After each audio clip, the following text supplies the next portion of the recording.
Baik, sebelum memulai, mungkin Kak Zakaria boleh menunjuk rekannya siapa yang memimpin doa untuk kegiatan kita hari ini. Terima kasih izinnya Kak Ridho. Baiklah, untuk memimpin doa kita pada sore ini saya wakilkan kepada Bapak Dedi. Ke Kakak Dendi silakan.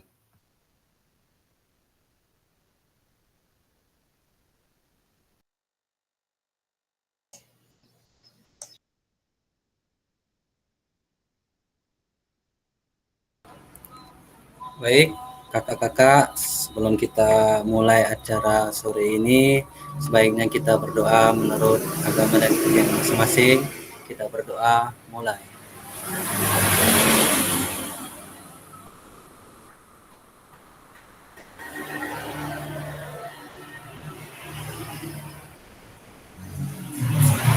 Alhamdulillah. Siap, doa selesai. Saya kembalikan lagi kepada Ketua Kak Zakaria. Oke, terima kasih Kak Dendi. Baik, sebelumnya saya izin share screen dulu ya kakak-kakak.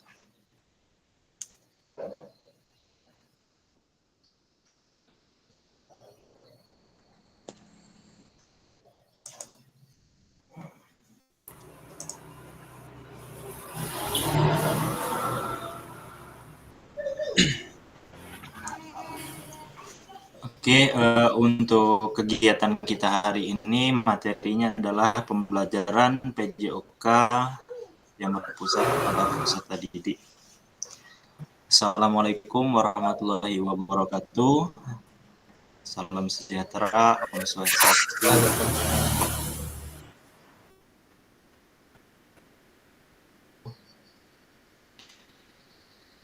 Salam kebajikan untuk kita semua, rahayu.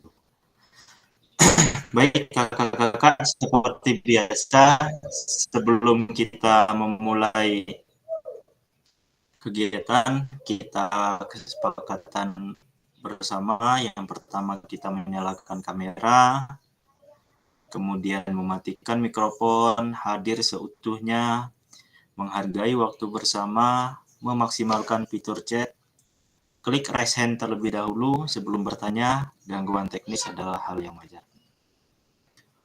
Untuk tujuan kita hari ini ialah memahami konsep pembelajaran PJOK yang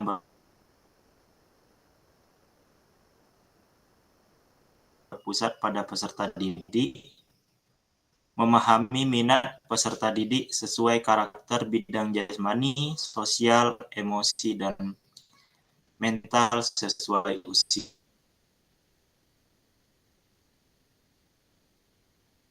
Ya. Kemudian menganalisis studi kasus kegiatan pembelajaran PJOK yang berdiferensiasi. Nah, untuk agenda 5 menit kita pembukaan, 30 menit kita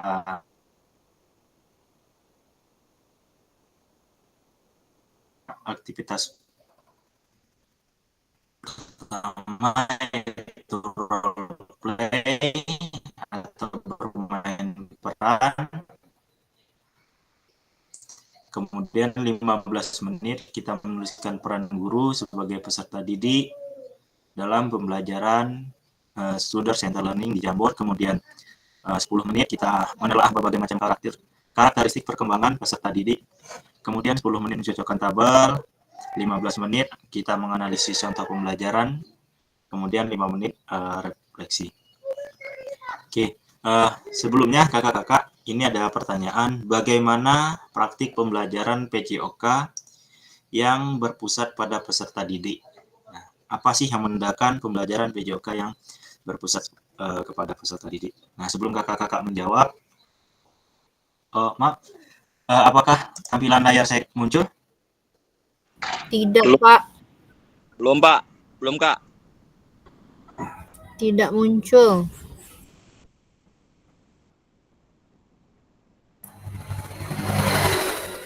Suaranya agak putus-putus. Apa memang di sini sinyal? Sudah keluar fasilitatornya kayaknya Kak Rido.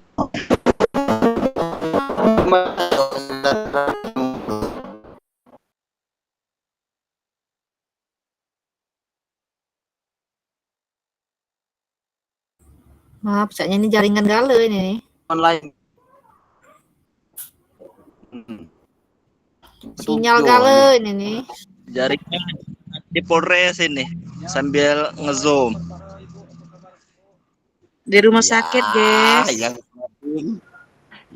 piloting. Kenapa, guys? Di rumah sakit, guys? Aku Ada gawe, Pak, di operasi. Polres. Oh, semoga lancar, cepat sehat. Amin. Semangat, Bu Fabel.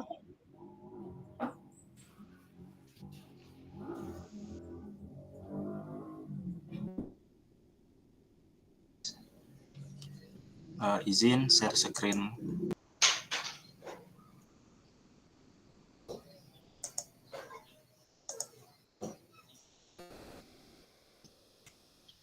Apakah sudah nampil kakak-kakak? Saya share screen. Belum nampil. Oh, Oke, sebentar. iya, nampil. Baru muncul. Iya, baru muncul.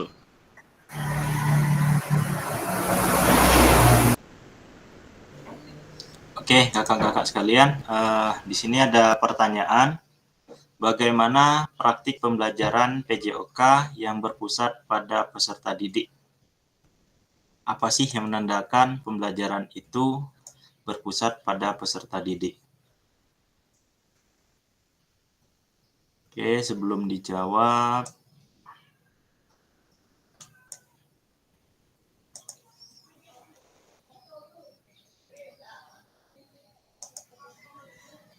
sudah nampil ya kakak-kakak ya?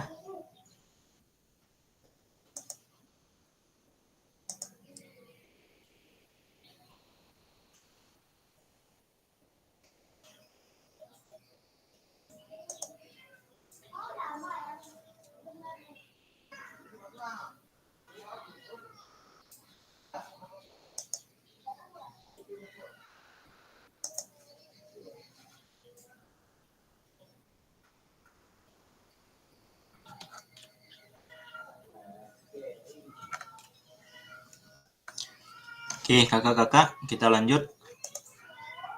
Nah, tadi pertanyaan tadi,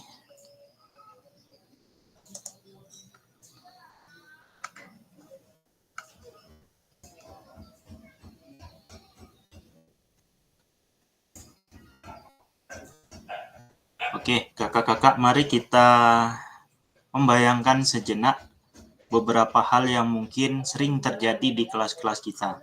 Yang pertama, apakah saat ini kita lebih banyak suara peluit sebagai perintah gerak daripada suara guru saat pembelajaran?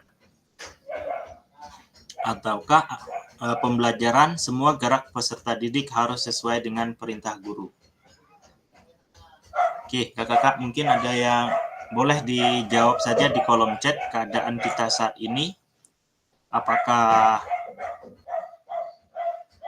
saat ini pembelajaran kita lebih banyak suara peluit saat pembelajaran daripada suara guru, ataukah yang kedua, pembelajaran peserta didik harus sesuai dengan komando atau perintah dari guru? Boleh dituliskan di kolom chat.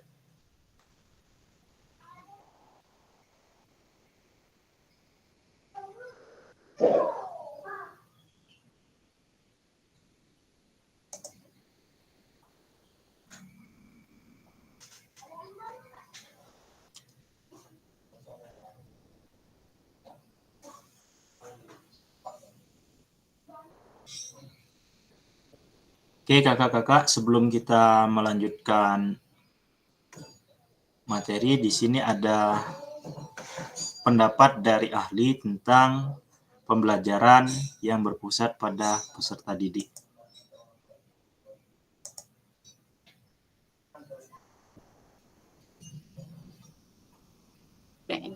And we know from all the research that when students are empowered to make decisions, they thrive. And thriving Suaranya means terdengar ya they kakak-kakak? learn more, they enjoy the lesson more, they are more willing to participate, and they're more willing to take that learning and transfer it into their lives. So everything that we know about student-centered learning is really positive. We know that it's hard. You know, we do know that it's different and that it can be challenging and maybe scary if it's not an approach that you're used to, but the benefits are worth it. We know that the outcome is really positive. And so hopefully today what I can do is provide opportunities for you to take that first step if it's something new or something scary for you, or places that you can look for more opportunities to invite students into the decision-making process. Oke, kakak-kakak, dari video yang barusan kita saksikan, apa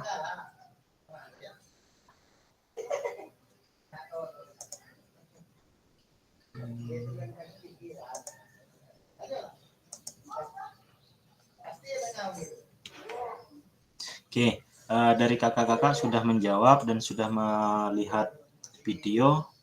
Artinya dari kita semua lebih banyak menggunakan komando atau kan suara dari guru itu lebih dominan. Nah, sekarang setelah kakak-kakak membaca modul, kira-kira menurut kakak-kakak sekalian, seperti apa sih pembelajaran yang berpusat pada peserta didik itu?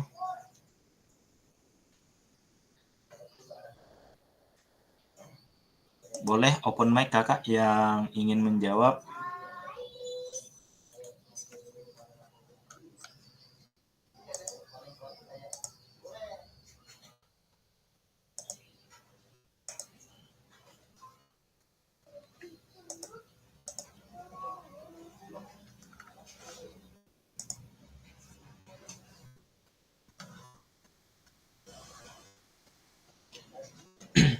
Ada kakak-kakak yang ingin mengelaborasi pengetahuannya?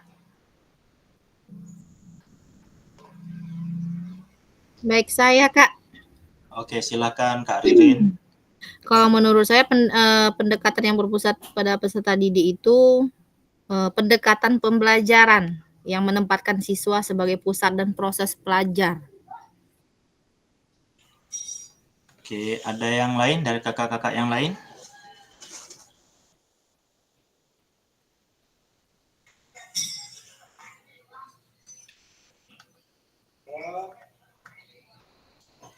Nah,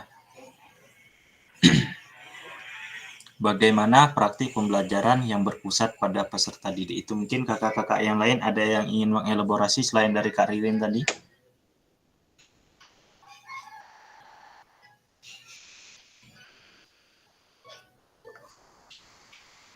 Oke, baik kakak-kakak. Apa yang disampaikan oleh Kak Ririn tadi,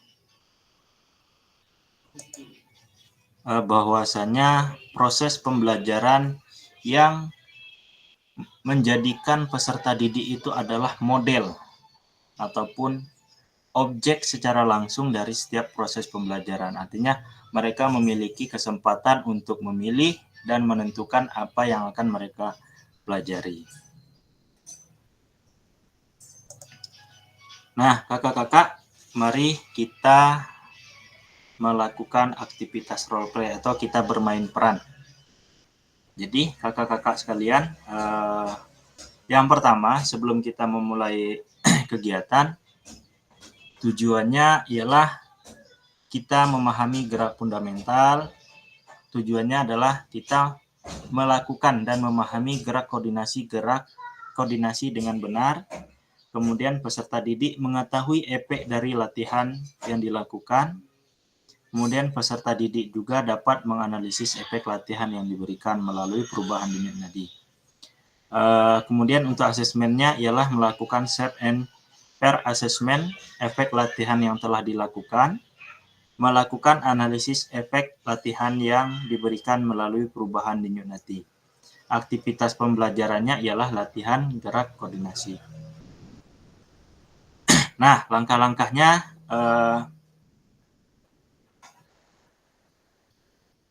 kakak-kakak akan dibagi. Oke, kita yang hadir ada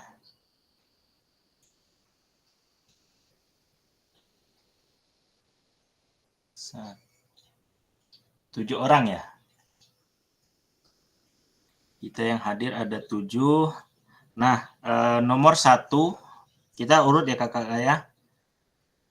Kita berpasangan, artinya 1 dengan 5, 2 dengan 6, 3 dengan 7, 4 dengan 8, begitu seterusnya. Artinya kalau misalnya kita ada orang 10, 1, 5, dan 9 itu berpasangan. Nanti ini ada pilihannya. Nanti kakak-kakak sekalian di Google Spreadsheet-nya sudah saya siapkan. Nanti kakak-kakak sebelum melakukan, kita hitung terlebih dahulu denyut nadi. Oke, nanti saya share dulu.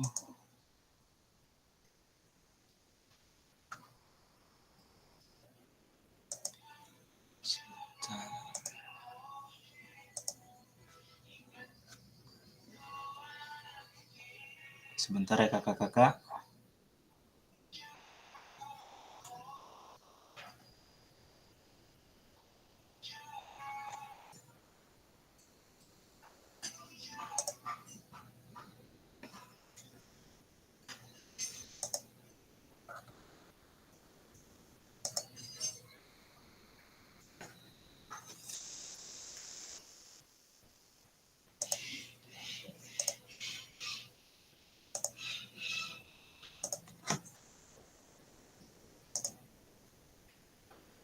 Untuk linknya saya sematkan di kolom chat.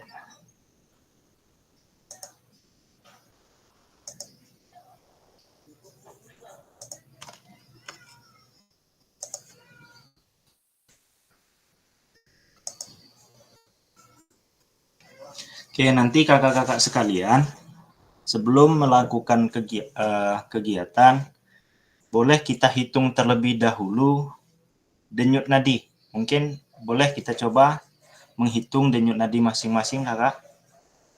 Nanti saya hitung 1 sampai 10, nanti dapat denyut nadinya berapa, kita tulis di kolom chat, di link yang saya kirim di kolom chat. Oke, boleh kakak-kakak, boleh open kamera semuanya.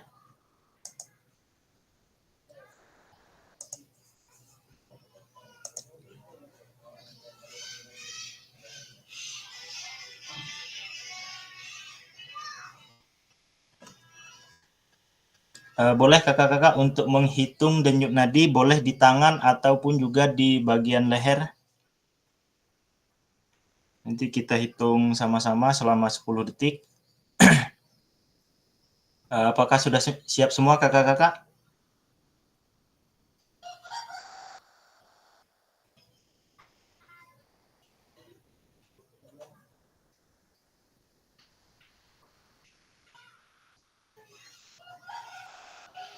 Kakak-kakak, halo? Apakah suara saya terdengar? Terdengar. Oke, boleh kita mulai ya kakak-kakak, sudah siap ya? 1, 2, 3.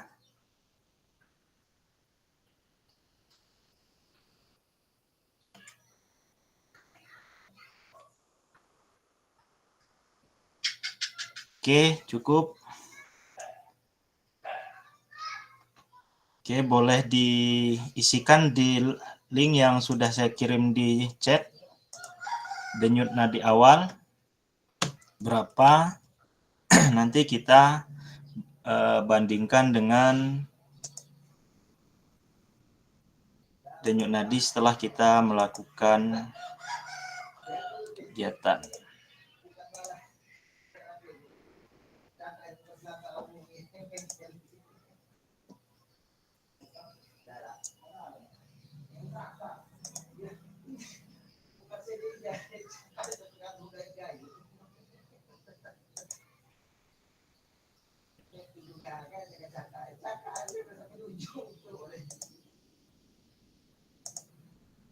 Oke, boleh kakak-kakak diisikan di link yang sudah saya inikan. Hasilnya dikali dengan 6. Hasil selama 10 detik kakak-kakak kalikan 6.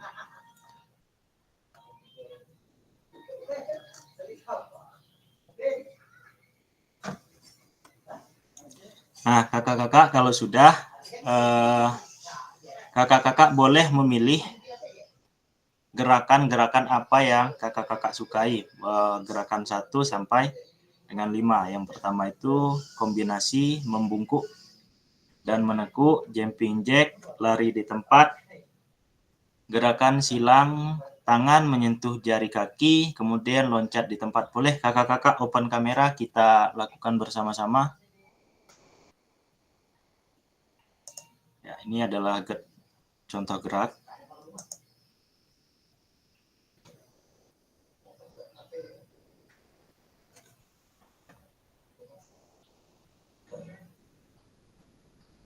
Ya, ini adalah contoh gerakannya. Gerakan pertama menekuk dan membungkuk, kemudian jumping jack,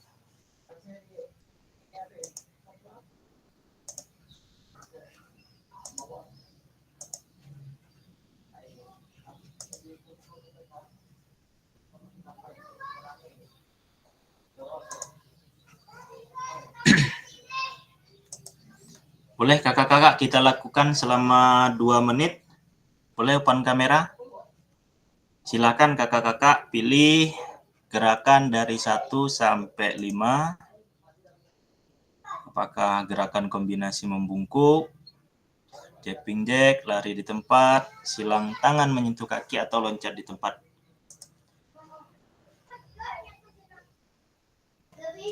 Ya, silakan kakak-kakak untuk melakukan.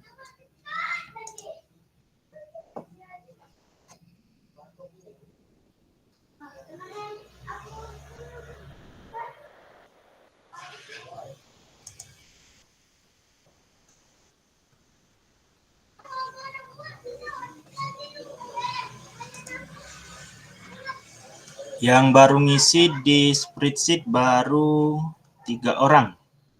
Kak Zakaria, Kak Ririn, dan juga Kak Dendi.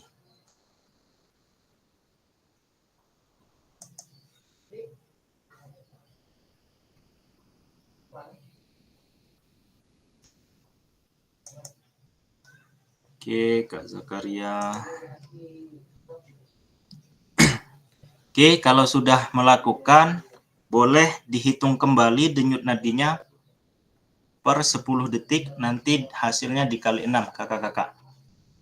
Hasilnya kita tulis di spreadsheet.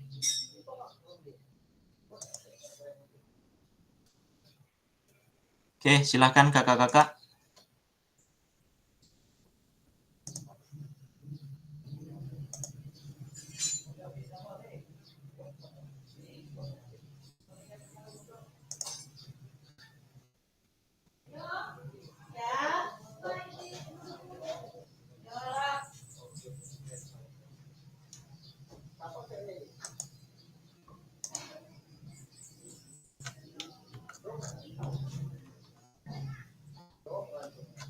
Zaki.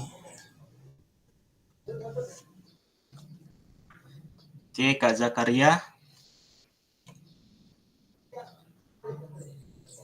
Berapa denyut nadi akhir setelah melakukan gerakan?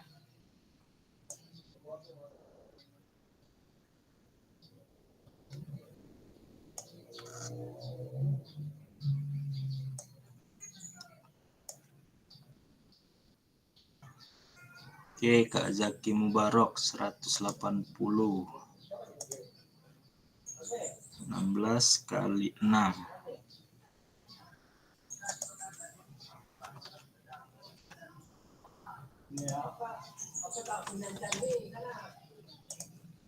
Kakak-kakak dikali 6 ya kakak-kakak ya.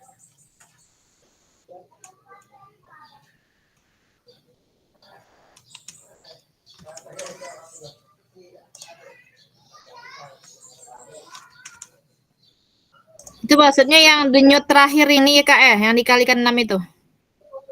Yang terakhir dengan yang pertama tadi dikalikan 6. Karena kan tadi 10 detik, kita lakukan 10 detik, artinya itu kita kalikan 6, karena kita menghitung denyut nadi selama 1 menit.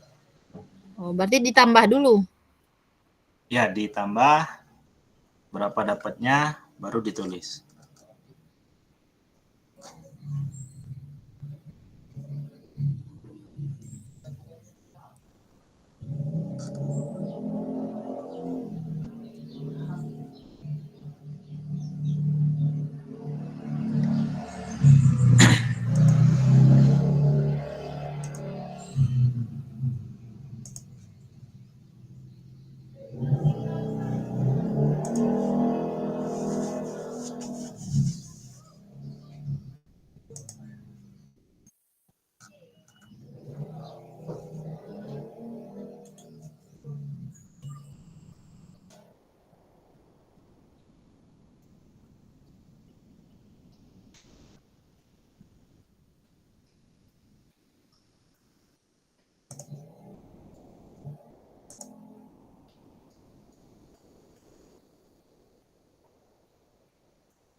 Boleh diulang, Kak, caranya tadi, Kak?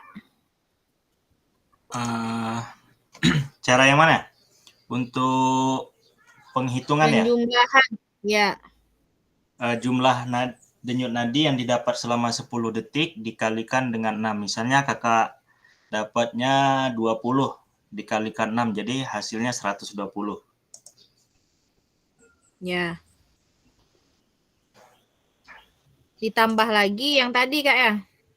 Yang terakhir setelah melakukan gerakan. Ya.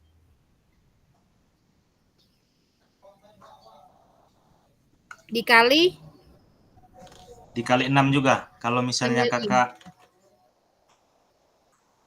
menghitungnya selama 10 detik dikali 6.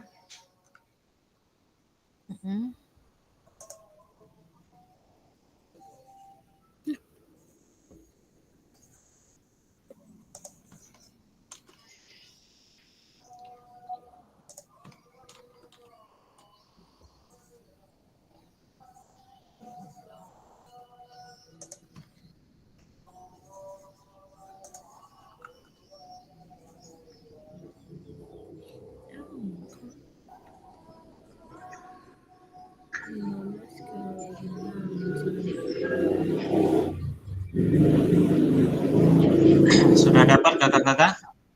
Sudah. Oke. Sudah, kok sama ya? Sama bagaimana, Kak? Ini kan sebelum tadi kan belum melakukan aktivitas kan? Nah, setelah pakai aktivitas masih sama dia, Karido. Padahal saya pakai stopwatch bener ini. Hasil dari awal dan akhir. Artinya kakak melakukan tidak secara maksimal. Dari sana gitu kita ya? bisa melihat bahwa apa yang kita lakukan ketika tidak ada perubahan maka itu tidak maksimal. Oh, itu ya, Kak. Padahal lari-larinya ini, Kak. Keringetan aku, Kak. Oh, saya sangat terasa, Kak, jantung berdebar-debar. Mungkin Kak Ririn. Oke, denyut nadi akhirnya 132. Kak Dendi. Oke, di sini ada Kak Zaki. Oke, yang lain?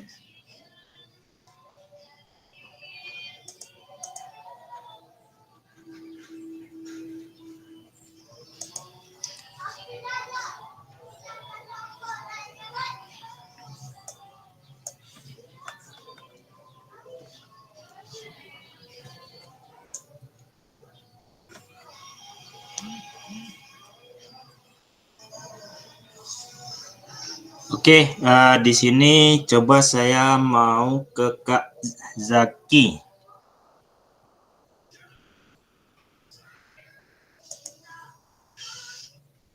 Kak Ririn boleh berkomentar dari hasil yang dilakukan oleh Kak Zaki.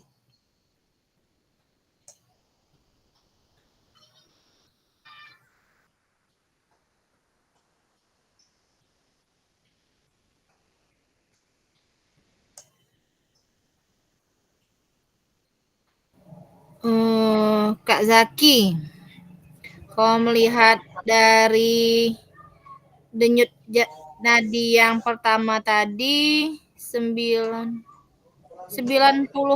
ya. Berarti tidak jauh dengan saya tadi berarti.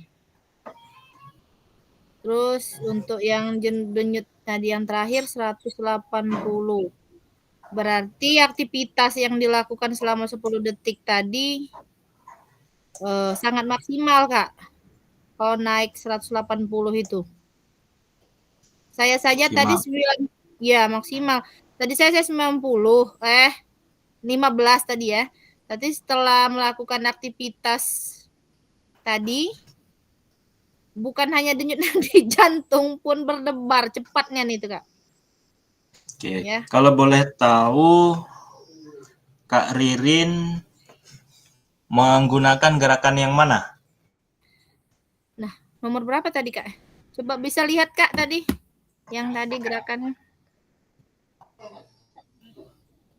Yang keempat, Kak. Yang silang. Silang tangan ya, ke ujung. Ya. Ya, Oke. yang silang. Nah, kalau menurut Kak Ririn, apakah yang dilakukan oleh Kak Zaki ini sudah maksimal? Untuk Kak Zaki tadi yang dia pakai nomor berapa tadi? Aktivitas yang dilakukan. Boleh Kak Zaki, open mic Kak Zaki.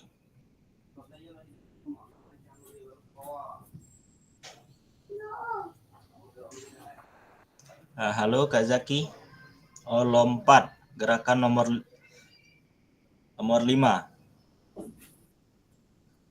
Nomor 5 itu gerakan apa itu ya? Lompat di tempat. Lompat di tempat. Mungkin kalau lompat di tempat itu tidak seberapa mempengaruhi, mungkin hanya loncat-loncat saja. Tapi kalau misalkan menggunakan gerakan kaki, tangan untuk seluruh badan itu mungkin mempercepat denyut tadi, Kak. Oke. Tapi kalau hanya jalan di tempat sama gerak-gerakan itu mungkin tidak berpengaruh ataupun mungkin sedikit pengaruhnya. Tapi kalau misalkan yang gerakan 4, kalau menurut saya sangat maksimal itu. Oke, terima kasih Kak Ririn. Oke, sekarang saya coba ke Kak Zakaria. Nah, ini menarik ini. Denyut nadi awal dengan denyut nadi akhirnya sama. Nah, ini kira-kira kenapa Kak Zakaria?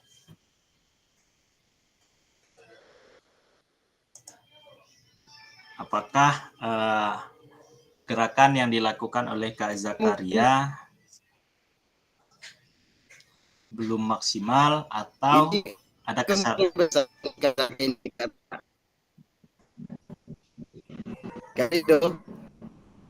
Ya, menurut saya ini Kak Rido pada saat jelas tidak Kak Rido? Ya, silakan Kak Zakaria. Nah, mungkin ini Kak, ini mungkin akan pakai stopwatch nih An, pakai stopwatch bener kan yang ini pada saat ngitung 10 detiknya. Nah, Kak Rido tadi pakai stopwatch apa enggak yang pertama awal tadi? Iya. Apa pakai stopwatch juga? Iya, ada stopwatchnya. Itu ya. Kan 10 detik ini kan tadi Kak? Iya, 10 detik. Oh, itu ya. Aku ini pakai stopwatchnya namanya pakai ini 10 detik juga, tapi hitungannya tetap sama 21. Yang aku Kak Zakaria, sebentar. Nomor 2. Kak Zakaria, gerakan nomor 2. Yang ini. Jumping jack. Ya. Kak Zakaria melakukannya selama berapa menit? Semenit lebih. Kalau semenit itu lebih. Semenit lebih. Semenit lebih. Okay. Karena makai lihat waktu aku tadi. Oke, kalau semenit lebih artinya ada perubahan intensitas, Kak. Mungkin harusnya, bagi Kak Zakaria jumping jack selama 1 menit itu tidak memberikan pengaruh sedikit pun. Mungkin tingkat kesehatan Kak Zakaria mungkin lebih baik. Nah. Ayah ini. Iya karena udah pakai stopwatch ini Kak ya di sini kan. Udah itu makin menit ini 1 menit beneran kan. Terus itu melakukannya dengan sungguh-sungguh. Ini ya masih berkeringat Kak. Nah, coba Kakak hitung kembali. Kakak hitung kembali Sekarang, denyut nadi setelah melakukan. Biasanya kalau kita melakukan dengan sungguh-sungguh itu akan ada perubahan. Artinya mungkin ada persentase yang akan naik dari sebelum kita melakukan dan sesudah kita melakukan. Seharusnya walaupun gitu, dia Kak. hanya kenaikan 10%, kemungkinan begini juga Kak Zakaria, di awal waktu Kakak melakukan penghitungan mungkin ada kesalahan menghitung karena ada miss. Iya, yang miss tadi Kak ya, awal tadi Kak yang ya. di awal, ya. Iya. Kalau Kakak melakukan dengan sungguh-sungguh pasti ada perubahan. Kalau Iya, tidak ada perubahan artinya ini tidak ada ini bukan hal yang berarti bagi Kakak ketika artinya Kakak masih bisa meningkatkan intensitas latihannya. Oh, gitu ya, Kak. Iya, yang buat bingung itu kan harusnya kan memang ada peningkatan nadi kita setelah beraktivitas kan. Oke. Sedangkan ini tadi kok sama aja ke 21 semua. Ya, artinya Kakak tadi ada kesalahan penghitungan di awal. Ya mungkin di situ Kak, karena mulainya tadi kita masih kacau kan Kak, awal-awal tadi. Iya. Oke, sekarang saya ke Kak Pebelita. Menurut Kakak bagaimana? Halo Kak Pebelita.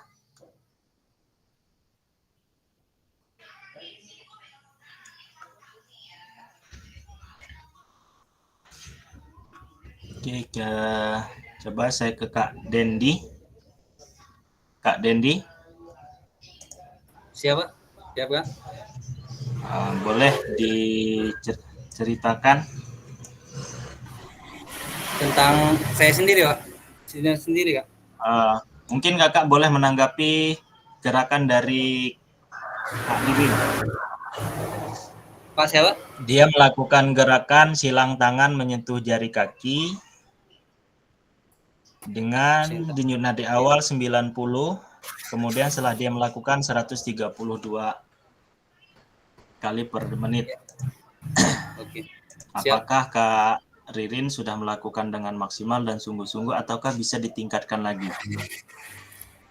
Kalau kalau menurut saya untuk gerakan Kakak Ririn yang dia pakai gerakan silang tangan menyentuh jari kaki dari awal denyut nadi dia sekitar 90 dan untuk denyut nadi akhir 132 itu sudah perbedaan sebenarnya sudah kelihatan itu bahwa apa yang dikerjakan itu sudah maksimal itu.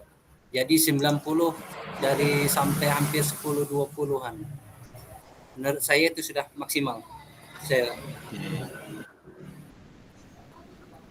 Terima kasih.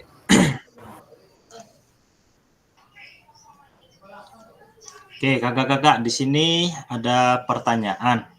Bagaimana cara kita melihat apakah latihan yang dilakukan sudah benar?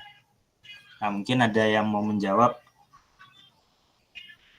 Silakan kakak-kakak.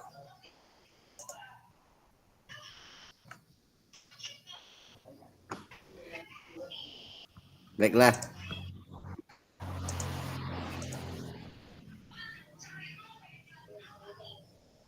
Ya, silakan Kak. Oke. Izin Kak Ridho menanggapi pertanyaan ini. Bagaimana cara kita melihat apakah latihan yang dilakukan sudah benar? Mungkin di sini sudah kita bahas sebelumnya tadi. Ada peningkatan Kak, ada peningkatan denyut nadi otomatisnya. Kalau dia sudah melakukan latihan yang dengan benar Kak. Ada peningkatan intensitas dari denyut nadi kita. Denyut nadi, oke. Artinya latihannya dilakukan. Oke, terima kasih Kak Zakaria. Nah, di sini adakah efek yang kakak-kakak rasakan dari latihan yang telah dilakukan? Mungkin kakak-kakak yang lain selain Kak Zakaria boleh menjawab? Izin Kak menjawab. Ya. Kalau saya pribadi itu sangat apa ya? Efeknya sakit pinggang mungkin Kak. Oke. Karena silang tangan kaki ke tangan itu tadi ke pinggang. Oke, sakit pinggang. Selain itu, mungkin ada lagi, Kak Ririn? Mungkin badan ketarik semua setelah Oke. melakukan kegiatan ini. Ya, mungkin terlalu maksimal atau terlalu over gerak kali ya. Oke. Yang jelas efek yang kita rasakan adalah perubahan denyut nadi dan juga detak jantung, itu yang paling jelas. Nah, kemudian efek tersebut mengindikasikan apa? Mungkin kakak-kakak yang lain?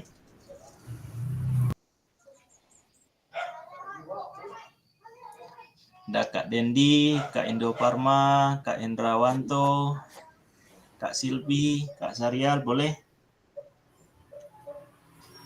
Boleh saya menjawab sedikit, Kak Ridho? Izin, Kak. Silakan Kak Dendi. Ya, kalau saya mengindikasikan efek tersebut mengindikasikan apa? Saya rasa perubahan dari bentuk dari badan itu, misalkan efek tadi, misal jantung nadi, menandakan bahwa mereka sudah bekerja. Dari awalnya yang sedang santai, terus dipaksakan untuk bergerak. Bukan dipaksakan sih, memang harus bergerak kan. Dan setelah itu maka akan mengindikasikan terjadi perubahan tersebut. Terima kasih. Ya, ada perubahan denyut nadi dan juga detak jantung ya. Oke. Pertanyaan terakhir, boleh Kak Sarial, apa yang mempengaruhi denyut nadi kakak-kakak sebelum dan setelah latihan? Boleh Kak Sarial? Izin Kak, apa yang mempengaruhi di slide 3 tadi Kak? Di slide 3 yang nomor 3 ya. Ini ya? Ya, yang ini Kak ya? Yang pertanyaan nomor 4 apa? Oh ya, menurut Bapak apa yang memberitahu denyut nadi Bapak Ibu sebelum dan ya, di sini menurut saya yang setelah saya lihat dari sebelumnya, denyut nadi sebelumnya itu normal, dan sesudah melakukan aktivitas, setelah melakukan latihan itu positif akan berubah Pak. Kalau tidak ada perubahan dalam denyut nadi, itu bisa jadi dampaknya dari kesehatan. Oke. Begitu menurut saya Pak. Oke. Oke, jadi kakak menurut kakak sekalian bahwa setelah kita melakukan aktivitas pasti ada perubahan yang kita rasakan, baik itu denyut nadi maupun detak jantung. Yang tadinya ketika normal sebelum kita melakukan aktivitas ada yang 90, ada juga yang sampai 100, ada yang 80. Nah, itu juga kakak-kakak sekalian banyak faktor yang mempengaruhi. Baik, ada yang berasal dari faktor usia juga. Semakin tinggi usia maka perubahan detak jantung ataupun denyut nadinya akan berbeda. Oke, kakak-kakak sekalian, sudah itu. Selanjutnya, nah, mari kita refleksikan pengalaman kita pada aktivitas role play tersebut. Nah, menurut kakak-kakak, apakah aktivitas yang sudah kakak-kakak lakukan tadi sudah menggambarkan pembelajaran PJOK yang berpusat pada peserta didik? Kenapa? Boleh kakak-kakak untuk menuliskan di kolom chat saja. Menurut kakak-kakak, aktivitas yang baru kita lakukan, kegiatan role play tadi, apakah sudah menggambarkan pembelajaran yang berpusat pada peserta didik? Kenapa?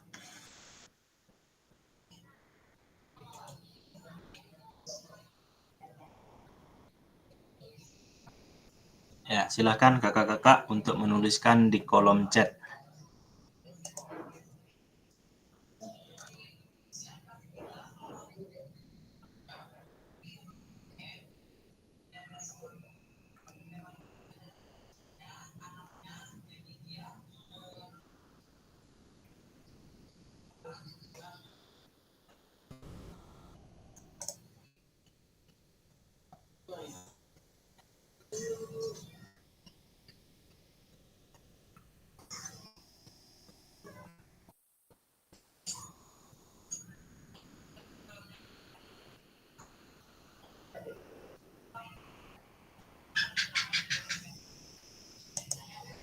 Silakan kakak-kakak boleh menuliskan jawabannya, apakah pendapat kakak-kakak tentang aktivitas yang baru dilakukan ketika kita melakukan role play sudah menggambarkan pembelajaran PJOK yang berpusat pada peserta didik. Kalau sudah, kenapa? Dan kalau belum, kenapa? Kemudian apakah ada masukan untuk perbaikan pembelajaran ke depannya?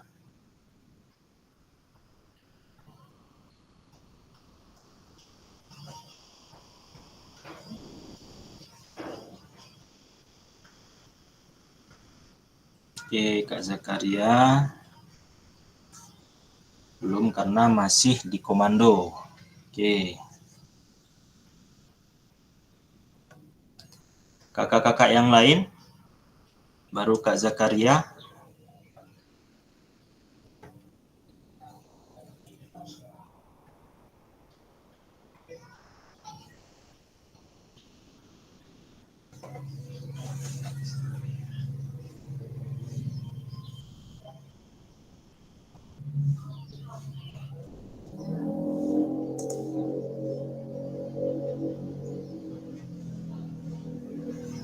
Ya, belum.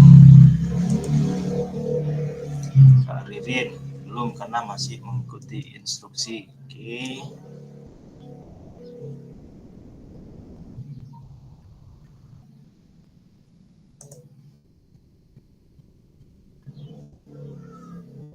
Oke, kakak-kakak yang lain?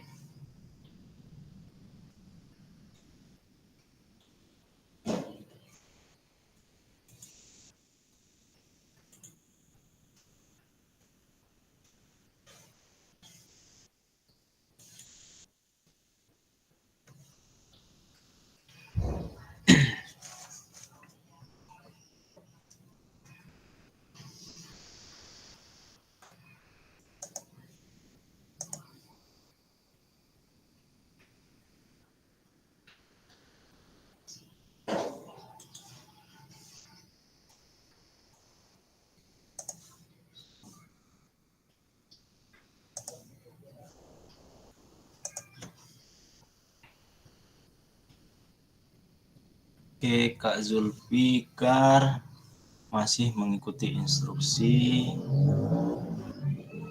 Selanjutnya oke. Kak Sarial masih melakukan aktivitas mengikuti arahan selanjutnya. Oke.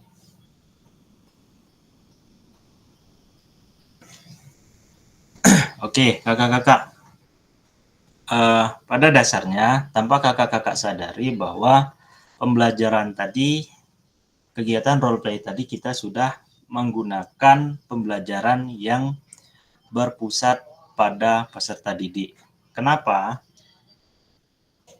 Oke, Kak Dendi, karena di situ ada pilihan gerak. Oke, mungkin Kak Dendi boleh dijelaskan sedikit elaborasinya untuk berbagi dengan kakak-kakak yang lain.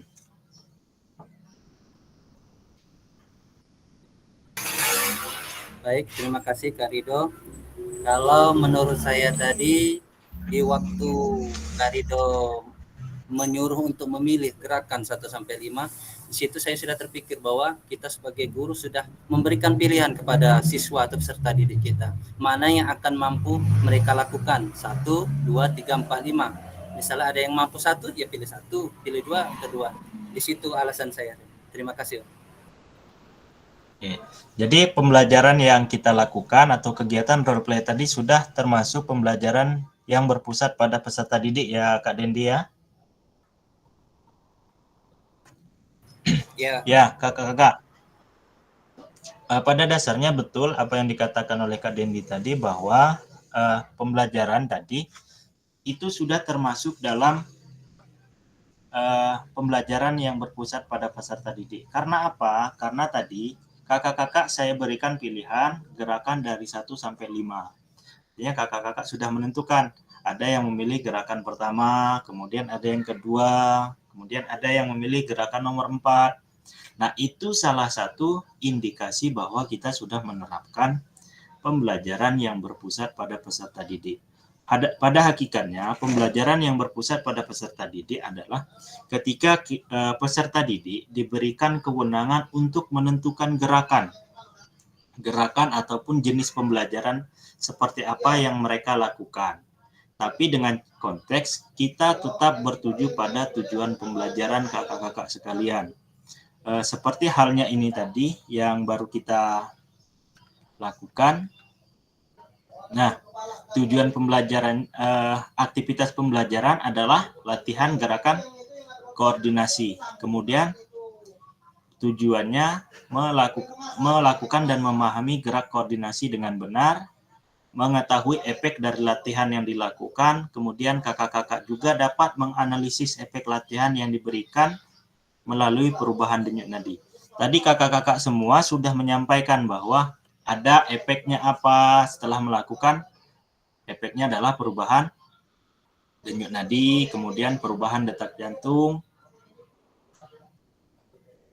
Nah, kemudian hal-hal yang mempengaruhi. Ini sudah termasuk dalam pembelajaran yang berpusat pada peserta didik. Oke, kakak-kakak, ini ada video lagi. What's important here is that we're sharing the decision making, right? At the end.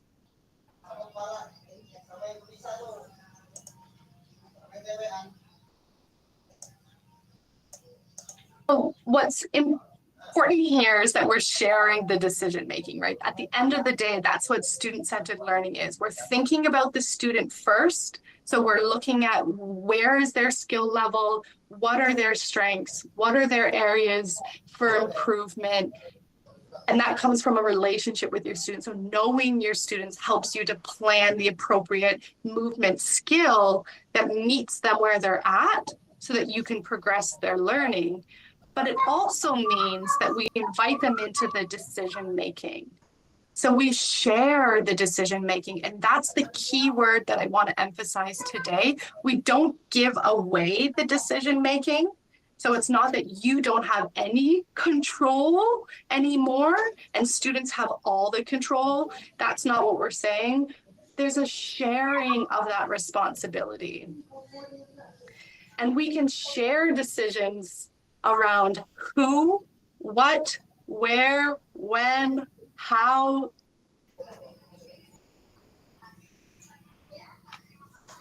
Oke, kakak-kakak, dari video ini sudah jelas ya kakak-kakak menurut Cassandra tadi bahwa pembelajaran yang sudah kita lakukan itu memang pembelajaran yang berpusat pada peserta didik. Kita bukan kehilangan kendali, tapi kita memberikan kesempatan kepada peserta didik untuk melakukan tanggung jawab mereka. Kita sudah berikan pilihan untuk jenis pembelajarannya seperti apa, mereka yang menentukan seperti apa mereka melakukan, tapi dalam konteks yang sama. Jadi kita tetap mengutamakan peserta didik yang mempunyai kendali, tapi kita juga tetap mendampingi peserta didik. Oke, nah di sini kakak-kakak peran guru dan juga peserta didik dalam pembelajaran Student Centered Learning atau SCL. Peran guru, kita sebagai guru bertindak sebagai fasilitator dalam proses pembelajaran. Kemudian peran peserta didik aktif dalam proses pembelajaran dengan memberikan gagasan, saran, dan juga kritik. Kemudian mengkaji kompetensi mata pelajaran yang harus dikuasai murid pada akhir pembelajaran, itu adalah peran guru. Kemudian peran peserta didiknya berpartisipasi dalam merumuskan, mengembangkan dan memproses materi pembelajaran. Kemudian, guru juga merancang strategi dan lingkungan pembelajaran yang dapat menyediakan beragam pengalaman pembelajaran seperti yang sudah kita lakukan tadi di role play. Kakak-kakak dipersilahkan untuk memilih gerakan dari 1 sampai 5. Di sana adalah strategi kita untuk memberikan pengalaman. Antara gerakan 1 dengan gerakan 5 jelas pengalamannya akan berbeda. Kemudian peran dari peserta didiknya ialah mengkaji kompetensi dan strategi pembelajaran yang ditawarkan guru. Nah, maksudnya di sini ialah kakak-kakak menentukan apakah saya mampu dengan gerakan nomor 1 ataukah saya mampu dengan gerakan nomor 2, 3, dan seterusnya. Kemudian kakak-kakak melakukannya. Kemudian peran guru adalah membantu murid dalam mengakses informasi, menata dan juga memprosesnya untuk dimanfaatkan dalam memecahkan permasalahan hidup sehari-hari. Artinya kita sebagai guru hanya membantu ketika peserta didik ada yang ingin bertanya tentang mengenai informasi, kemudian implementasi dalam kehidupan sehari-hari seperti apa, kita hanya menjadi wadahnya saja. Nah, peserta didik apa?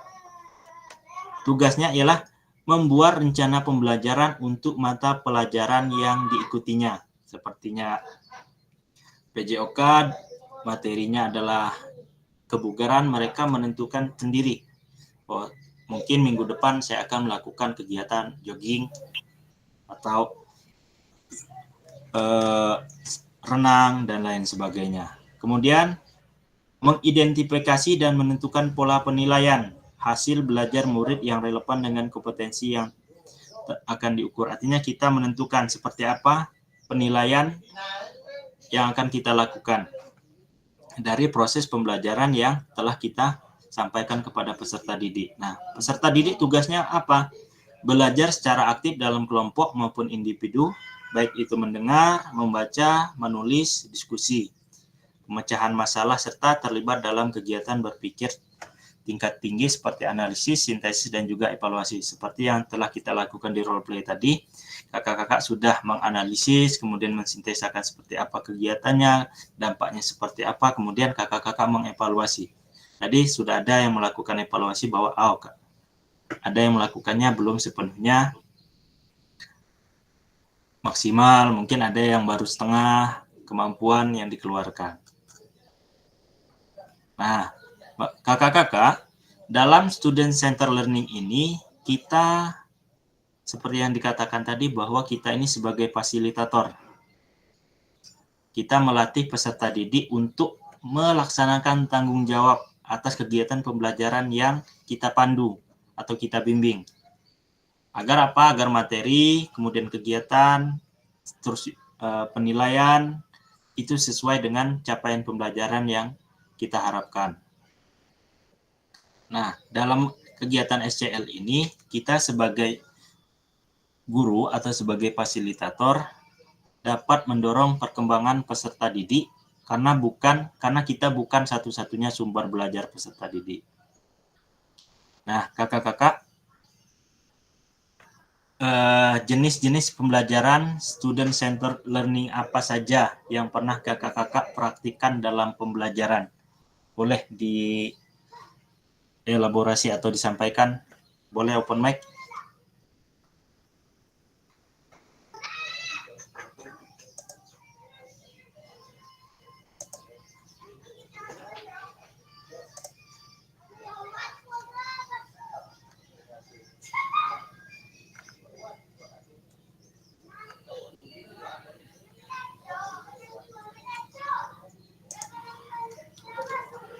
Nah, ini ada 9 jenis-jenis pembelajaran student center learning. Ada small group, kemudian role play and simulation, discovery learning, direct learning, korporatif, kontekstual, kemudian problem based learning, collaborative learning, dan project based learning. Nah, dari 9 jenis pembelajaran ini, SCL ini mana yang sudah pernah kakak-kakak lakukan di sekolah?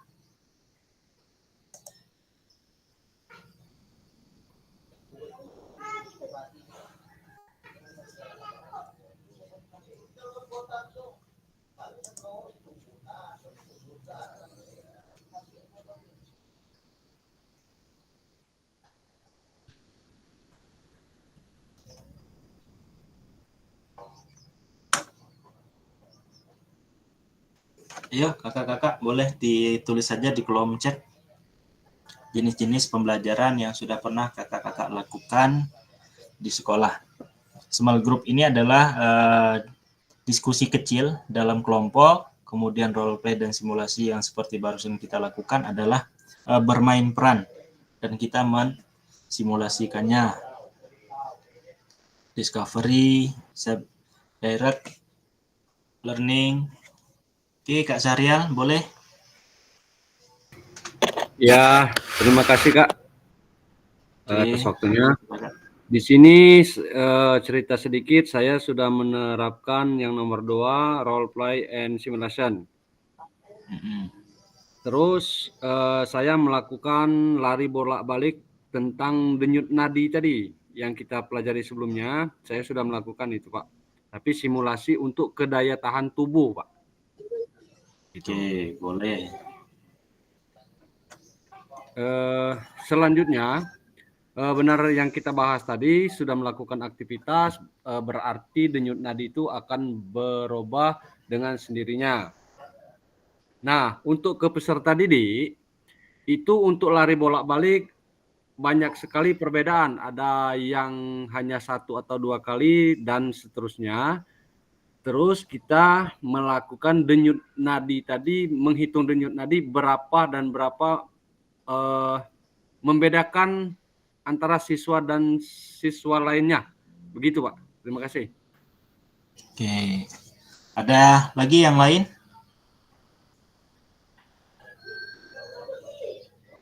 Oke, kita bahas dulu dari Kak Syarial tadi. Dari cerita Kak Syarial tadi sudah jelas ya. Di sana ada perbedaan, artinya denyut nadi yang pertama kita lakukan pengukuran, artinya kita dapat mengklasifikasikan bahwa tingkat kebugaran ataupun tingkat latihan yang dilakukan oleh peserta didik itu pasti berbeda-beda. Kenapa? Karena itu tadi ada yang sanggup melakukan 2 kali, ada yang hanya 1 kali sudah merasa lelah, kemudian bahkan ada yang sampai 5 kali tapi dia masih merasa biasa-biasa saja.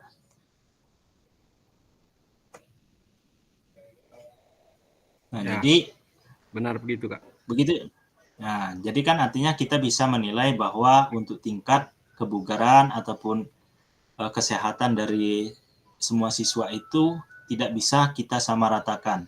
Artinya tidak bisa kita paksakan. Kak Syarial tadi sudah benar melakukannya. Artinya begitu ada siswa yang hanya mampu melakukan 2 kali bolak-balik, itu tidak dipaksakan. Artinya itu adalah pilihan dari siswa dan batas kemampuannya. Oke.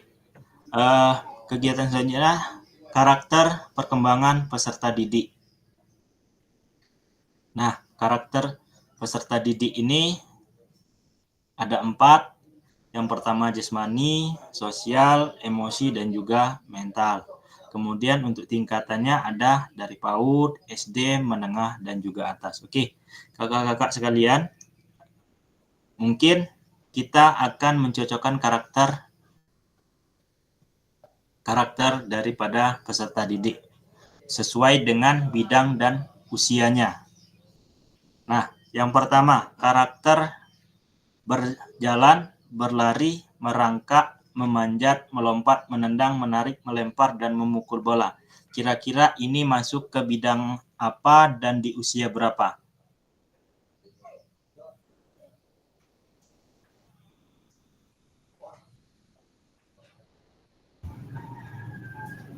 Jasmani. Jasmani usia berapa, Kak? Untuk berjalan, berlari, merangkak, masuk dalam bidang jasmani, karakter jasmani, kemudian di usia berapa? Kalau jasmani itu Kak, kalau nggak salah itu di usia 3 sampai 4 tahun. Oke, kita lihat jawabannya ya. Ya. Oke, jasmani di usia 3 sampai 4 4 tahun. tahun. Kemudian anak-anak pada usia ini mulai mengembangkan rasa diri mereka sendiri dan belajar untuk memahami perasaan orang lain. Mereka juga mulai belajar untuk bergaul dengan teman sebaya mereka. Ini masuk karakter yang mana, Kak? Dan usia berapa? Itu termasuk di karakter sosial itu, Pak. Karakter sosial di usia? Di usia 5 sampai 6 tahun, bahkan sampai 6 sampai 12 tahun. Oke. Itu masa aktif. Kemudian ya, yang ketiga mulai memahami emosi yang lebih intens seperti marah, sedih, cemburu. Juga mengalami tekanan teman sebaya dan tantangan sosial lainnya yang mempengaruhi emosi mereka. Ini masuk kemana? Ke karakter yang mana? 6 sampai 12 tahun itu, Pak. 6 sampai 12 tahun masuk ke mental. Oke. Anak-anak mulai belajar untuk memahami dan mengelola emosi mereka serta bernegosiasi dan menyelesaikan konflik. Ini masuk ke karakter yang mana? Dari 4 karakter. Kemudian di usia berapakah?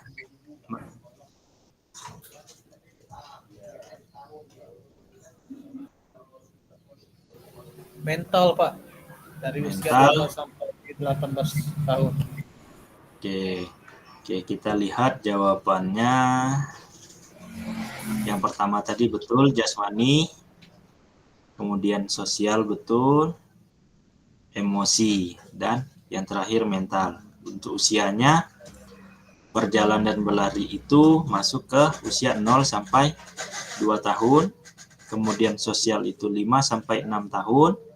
Emosional itu di 6 sampai 12 tahun dan mental juga di 6 sampai 12 tahun. Oke, mari kita diskusi. Oke, kakak-kakak sekalian, apa pentingnya guru untuk mengetahui karakter peserta didik? Dan bagaimana cara mengakomodasi berbagai karakter dan minat peserta didik dalam pembelajaran? Mungkin kakak-kakak ada yang mau menyampaikan pendapatnya tentang 2 pertanyaan ini? Dipersilakan.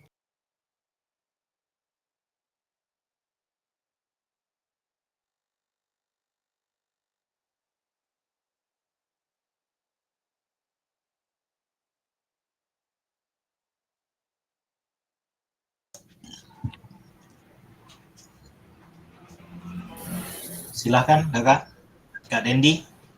Saya Kak Rido untuk menjawab nomor 1, bahwasannya apa pentingnya guru mengetahui karakteristik peserta didik.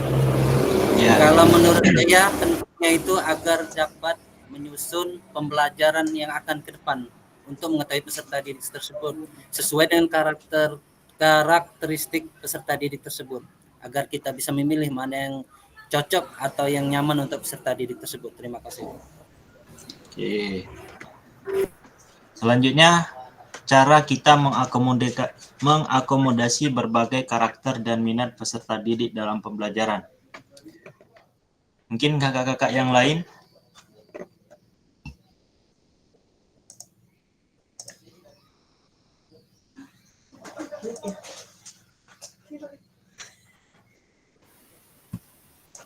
Ya, Kak. Ya, silakan Kak Zulfikar. Baik. Mengetahui karakteristik peserta didik itu sangatlah penting bagi guru, Pak. Karena latar belakang daripada siswa, kemudian minat, kadang-kadang juga gaya belajar masing-masing siswa itu berbeda-beda. Jadi dengan kita mengetahui karakter itu, maka kita sebagai guru dapat menyesuaikan metode pengajaran seperti itu, Pak. Oke. Untuk caranya, mungkin Kak Zulfikar boleh dibagi bagaimana cara kita mengakomodasi berbagai karakter yang ada pada peserta didik kita dalam proses pembelajaran.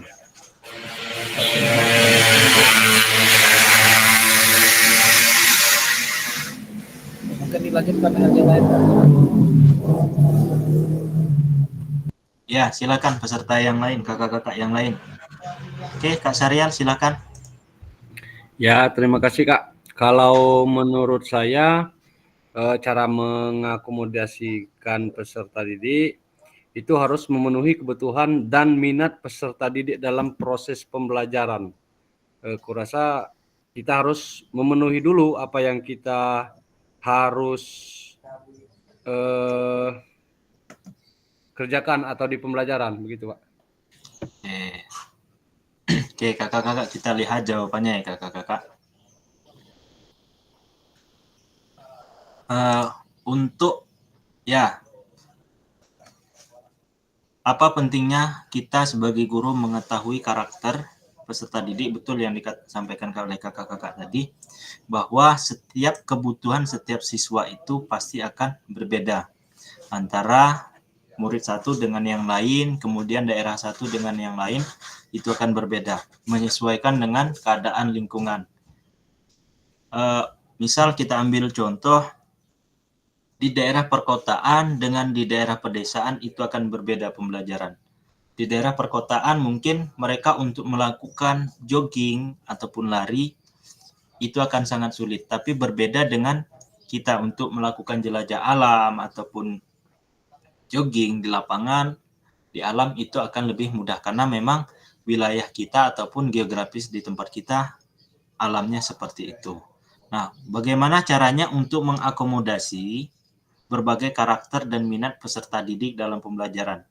Nah, di sini kita harus menggunakan yang namanya pembelajaran yang berdiferensiasi.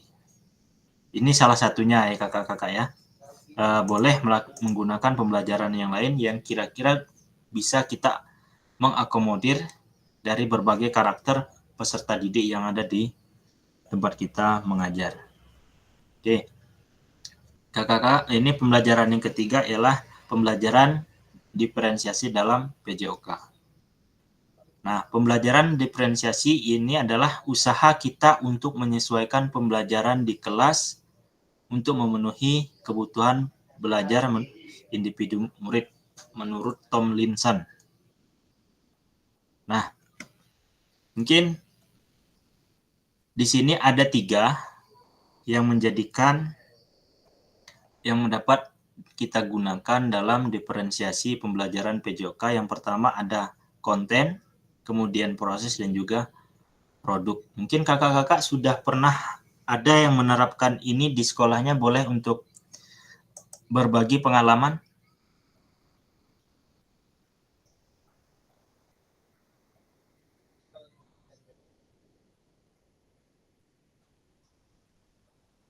Boleh kakak-kakak?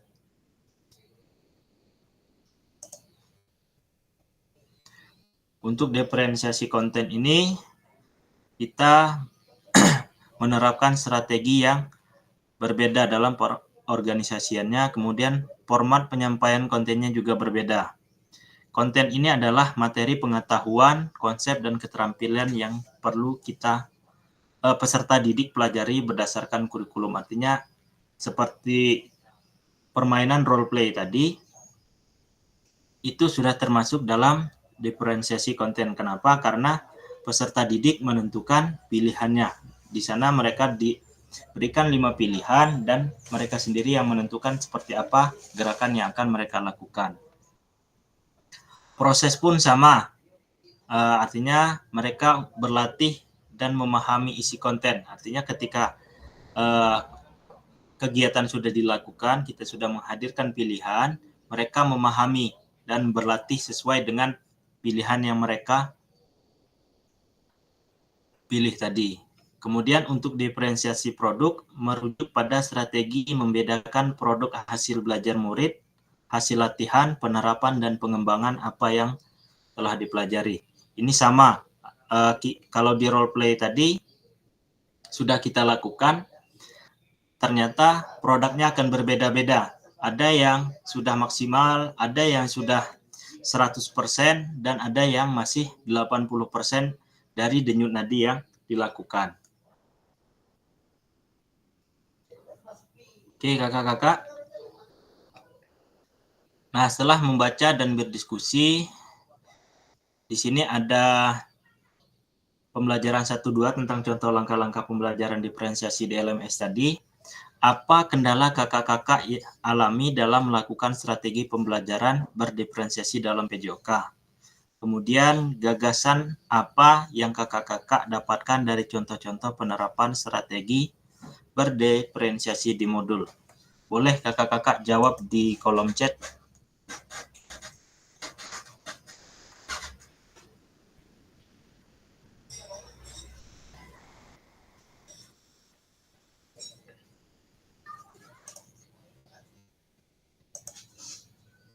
Dari 2 pertanyaan ini, boleh kakak-kakak untuk jawab di kolom chat. Kendala-kendala nanti kita elaborasi bersama-sama.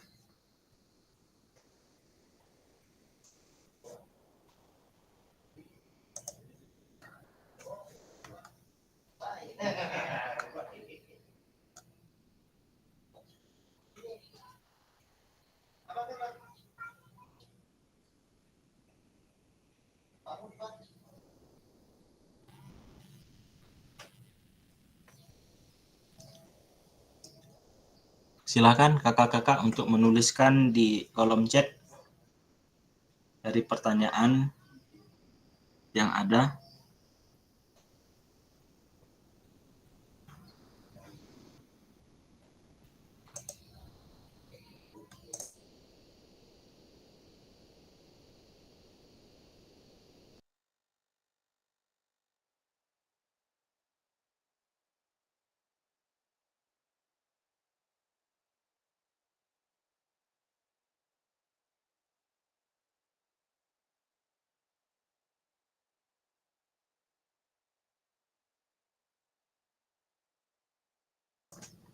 Oke, Kak Ririn, keterbatasan waktu. Kakak-kakak yang lain?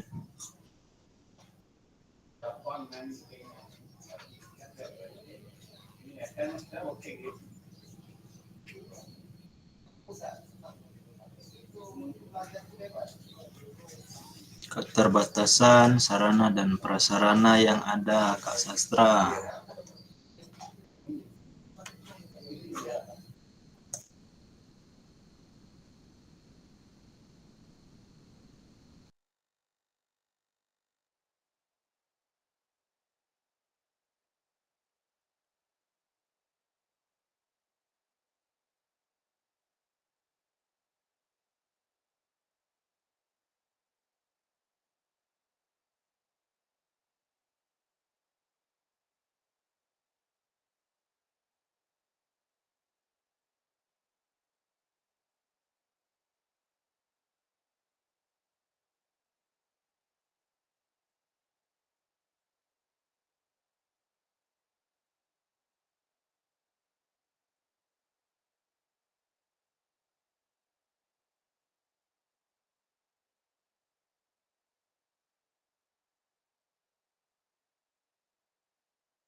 Oke, sembari menunggu kakak-kakak yang lain, saya mau ke Kak Zulfikar dulu deh.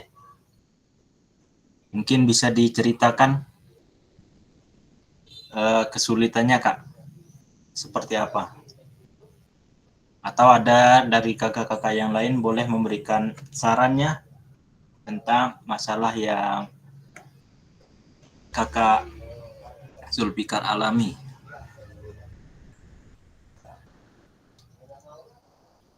Kurangnya keterampilan guru, oke, Kak Zaki, Kak Zakaria.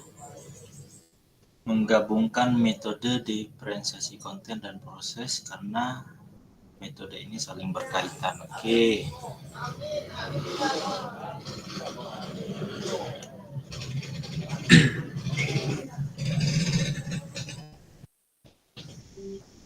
Oke, kakak-kakak sekalian, perlu kita ketahui bahwa ketika kita melakukan diferensiasi ini memang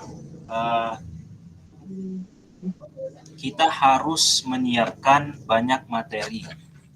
Dalam artian seperti halnya sepak bola, kita harus menyiapkan banyak variasi pembelajaran. Sehingga apa? Peserta didik ini dapat melakukan sesuai dengan keinginan mereka.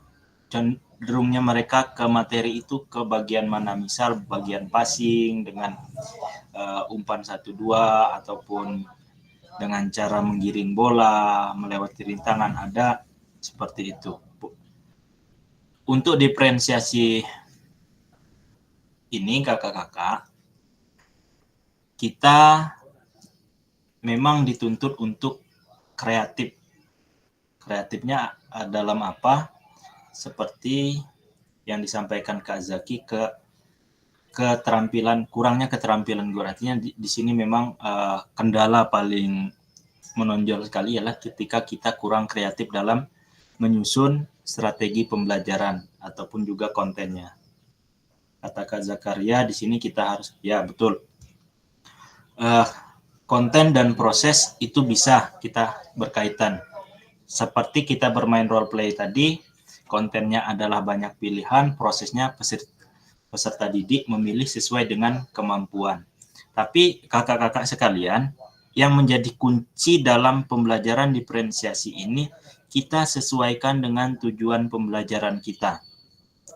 Kalau tujuan pembelajaran kita, aktivitas pembelajaran kita adalah permainan bola besar, sepak bola misal. Kemudian kita ambil passing. Passing itu kan banyak sekali jenis bentuk latihan passing itu. Jadi kita bisa hadirkan. Pastikan dari peserta didik ini ada yang memiliki ketertarikan. Cara 1, cara 2, cara 3. Itu biarlah mereka yang menentukan pilihan. Kita hanya membimbing mereka dalam menentukan pilihan saat melakukan proses pembelajaran. Nah, kira-kira gagasan apa yang kakak-kakak dapatkan dari contoh-contoh penerapan strategi berdiferensiasi di dalam modul? Ini yang kakak-kakak pelajari di modul sebelumnya, sebelum kita melakukan elaborasi. Boleh dituliskan di kolom chat kakak-kakak, atau ingin disampaikan langsung, boleh open mic.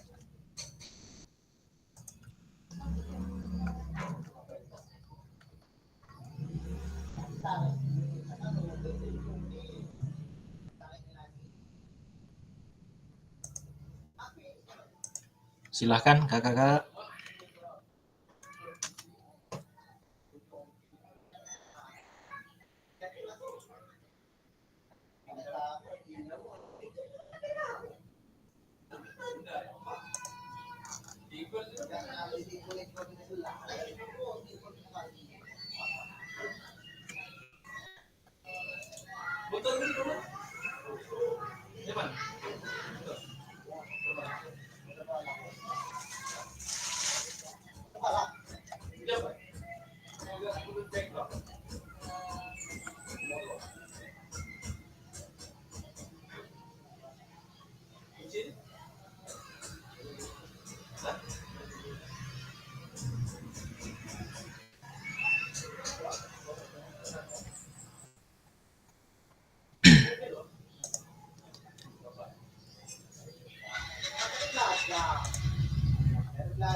Oke, kakak-kakak, jangan lupa seperti biasa, setelah sesi ini selesai, kita ada refleksi kegiatan modul, di 1.3 yang ada di LMS. Kemudian kakak-kakak nanti ketika ingin membuat refleksi, di sana ada pertanyaan-pertanyaan pemantik. Jadi kakak-kakak gunakan pertanyaan-pertanyaan pemantik untuk menyusun refleksi modul 1.3.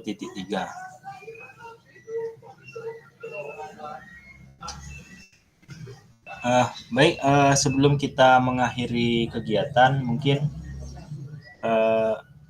boleh 1 atau 2 orang menyampaikan refleksinya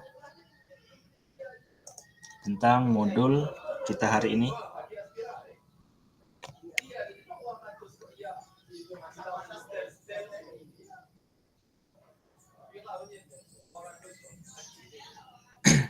Silakan kakak-kakak. 1 atau 2 orang merefleksi pembelajaran kita hari ini.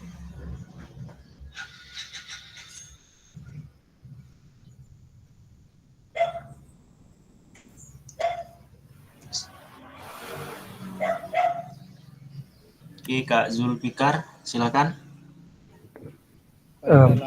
Pelajaran kita hari ini artinya dapat disimpulkan bahwa pentingnya mengintegrasikan berbagai jenis aktivitas fisik yang sesuai dengan minat dan kemampuan siswa. Seperti itu.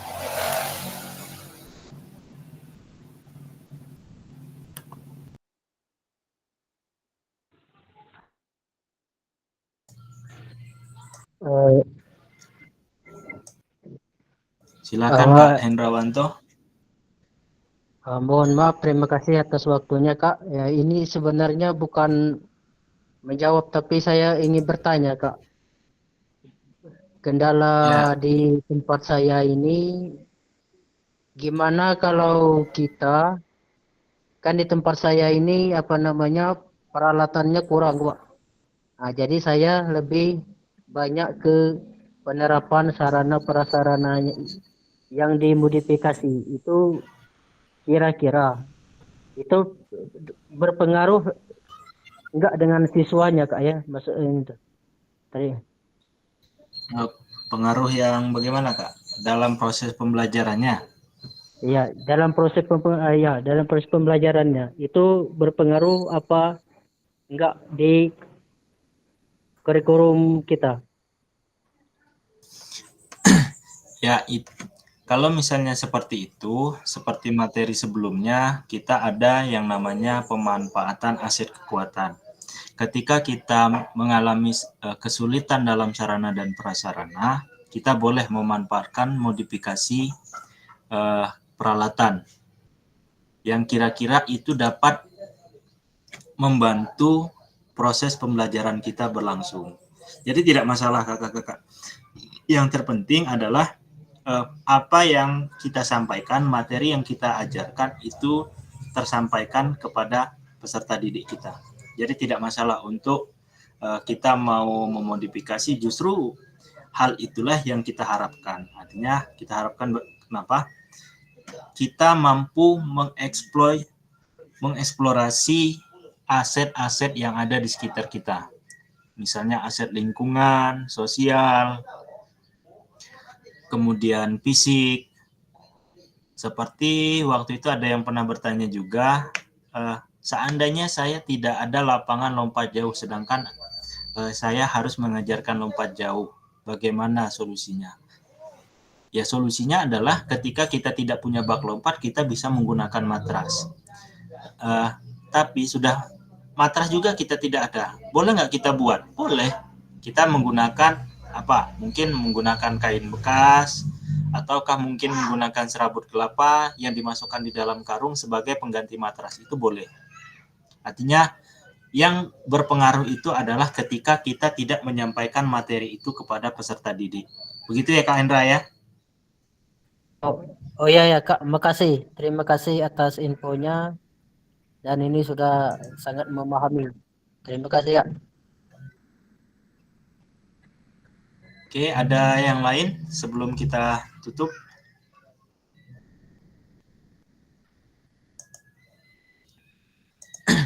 Kalau tidak ada, terima kasih untuk perhatiannya. Materi kita hari ini sudah selesai. Untuk sekali lagi kakak-kakak, jangan lupa untuk mengerjakan tugas refleksi modul 1.3 yang ada di LMS-nya.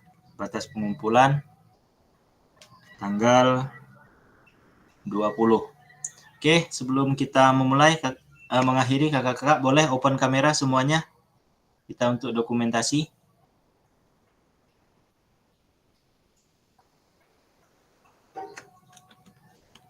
Boleh kakak-kakak semua open kamera.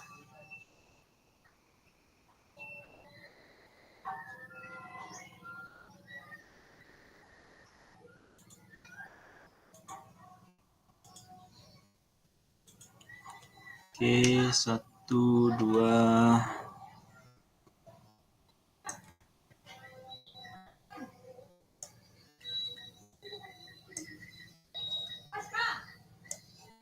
Oke, sekali lagi tahan.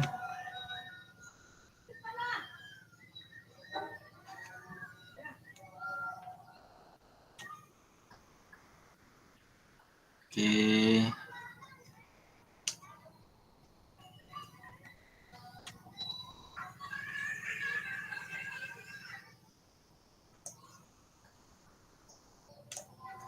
Oke, terima kasih kakak-kakak.